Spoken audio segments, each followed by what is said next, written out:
सत्यनारायणाची पूजा करताना बरीच तरुण पिढी आम्हाला असं म्हणते की तो कृष्ण, त्याला 16,118 बायका, वर त्यांनी राधा ठेवली जिचं लग्न केलं. म्हणजे या भाषेत बोलतात बरं, काय खूप खराब भाषा आहे. म्हणजे तुम्हाला पटतं का असा आदर्श देव आम्ही मानावा का?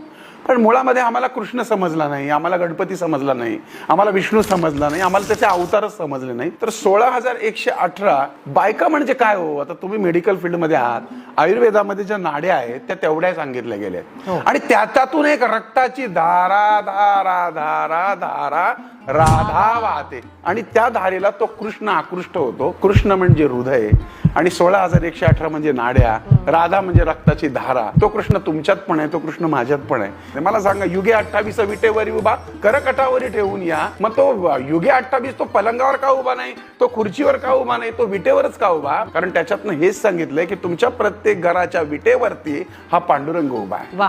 मग पांडुरंग का उभा आहे? पुंडलिका भेटी परिक्रमा आल्या. पुंडलिक काय करत होता?